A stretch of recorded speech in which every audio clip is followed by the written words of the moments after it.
You want to support Roland Martin Unfiltered? Be sure to join our Bring the Funk fan club. Every dollar that you give to us supports our daily digital show. There's only one daily digital show out here that keeps it black and keep it real as Roland Martin Unfiltered. By going to RolandMartinUnfiltered.com, you can make this possible. All right, folks, welcome back to Roland Martin Unfiltered, broadcasting live from the National Underground Railroad Freedom Center, where Forward Care is presenting their program, Men of Courage, Men of Change. Folks, let's talk about a huge issue, and that is the mental health of African Americans. When we see a lot of these police brutality cases happening all across the country, when we see stories like the one in Arkansas where this white woman pulls a gun on 4 young African Americans who are simply trying to raise money for their athletic team, this causes traumatic issues for people of color. And so we can't act as if these things do not matter, don't exist. And in fact, remember, we had the sister who was on the subway train there in D.C. who saw the cops take down this brother who was trying to help in the case of them when they stopped a couple of African Americans. Well, she talked about her mental health and what she was dealing with and what she was going through. And so we're seeing this all the time. In fact, Avis, we even have some folks who, again, are triggered when they see videos. Some people simply can't even watch these videos when they're posted on social media because of the impact they have. There's the targeting of African Americans. In a moment, we're going to talk with a mental health expert, but we have to understand that this is a significant issue, that black people are under a level of assault in this country, Avis, unlike other people.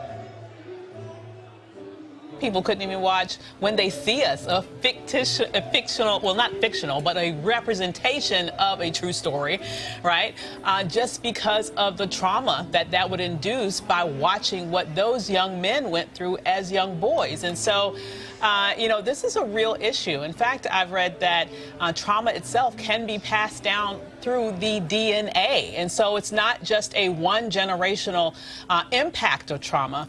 It can be carried on from one generation to the next generation. So for many of us, given our history in this nation in terms of the traumatic experience of the slave experience, we were born already exposed to trauma. And what happens after we're here just exacerbates the situation. Kelly? No, I agree with Dr. Avis, but also people don't understand that trauma affects your entire being. It's not just a mental health issue, especially with black people, because we don't have the outlet to actually express why we're traumatized or what's going on with us mentally. It affects our physical bodies. That's why we have hypertension. That's why we have, you know, an increased rate of stroke and heart attacks and the like. It's not just, you know, thinking, and depression isn't just in your mind. Depression is a physical thing, and anxiety is a physical thing. I've dealt with depression and anxiety. I especially dealt with it when I lived in Baltimore during the Baltimore uprising, because I could see the smoke from my apartment when things were, you know, being set aflame.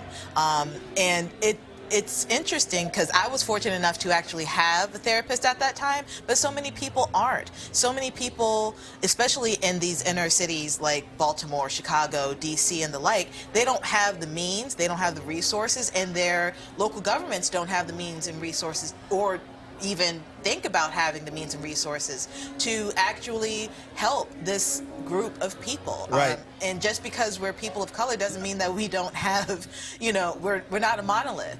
And we're, you know, we need those resources as well, so.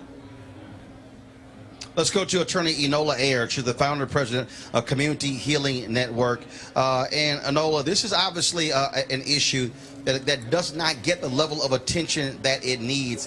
When you talk about the level of trauma, the impact on black folks that they are under, when you talk about not just with police, but also you got white folks who are calling the cops left and right over any one little thing, pulling guns on black people. I mean, that stuff, you don't simply get over that so easily. You know, James Baldwin said that to be black in America is to live in a state of constant rage. That is not healthy. We are in a situation where we're constantly under attack. We're constantly under a microscope. Doing anything while black can be dangerous and can often be deadly. We're in a situation where we have to stop and realize that as a group, as a community, we need to take time to heal. This current manifestation of the problem is rooted in something that took place 600 years ago in the world and 400 years ago in the United States. And we're in the 400th anniversary of the first recorded forced arrival of Africans in the United States. And it is an important and propitious moment for us to say, look, we've made an incredible amount of progress against so many trials and tribulations. But the one thing that has stayed with us from the very, very beginning, 600 years ago, is this notion that black people are less than.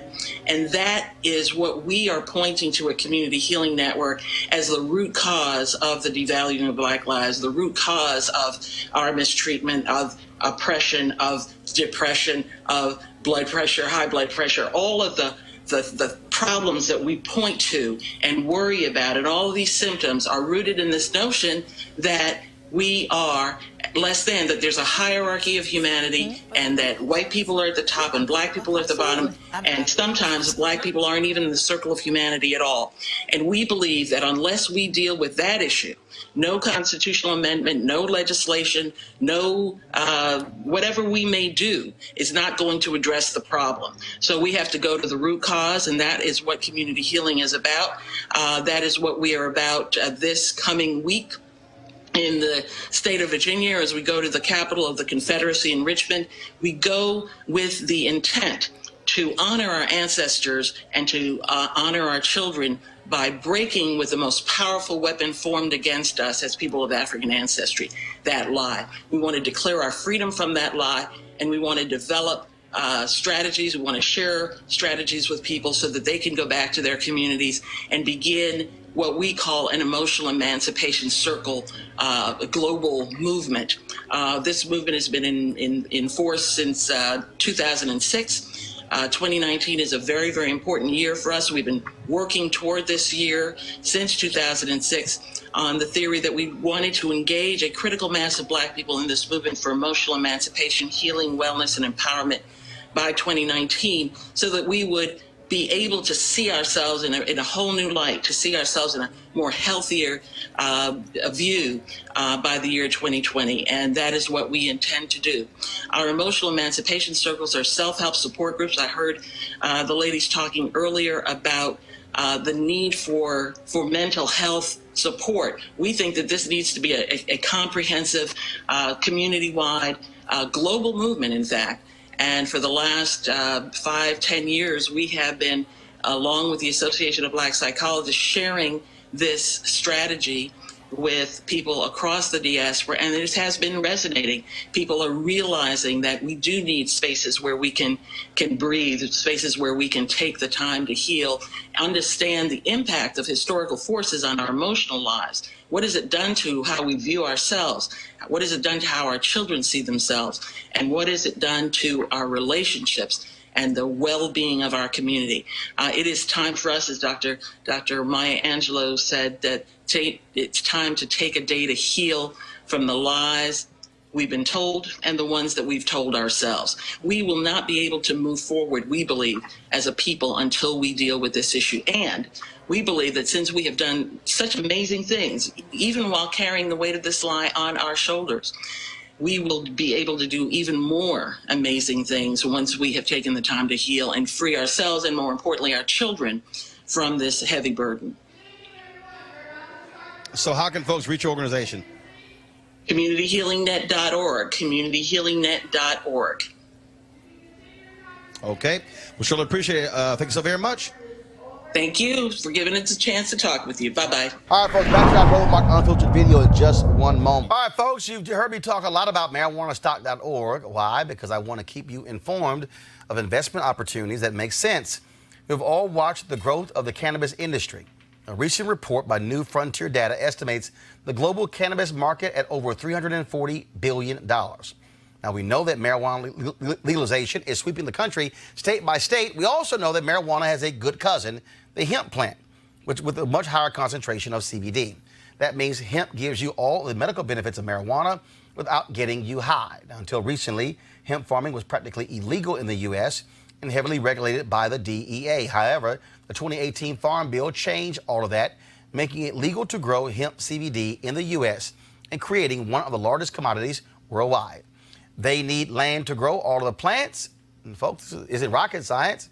It's an incredible investment opportunity. And that's where our good friends at 420 Real Estate come in. Their business model is simple. They buy land that supports hemp CBD grow operations and lease it to licensed high-paying tenants. That's right, they are hemp CBD landlords, and you can get in on the action. The folks at 420 Real Estate decided to do something special for Roland Martin Unfiltered family. Originally, the minimum investment level was $500. Right now, you can invest in this crowdfunding campaign for as little as $200. That's right, $200 up to $10,000. Now, let me recap. This is a $340 billion worldwide industry, and it's growing. You can participate with as little as $200. To invest, go to marijuanastock.org. That's marijuanastock.org. Get in the game and get in the game now. Now back to your Roland Martin Unfiltered video.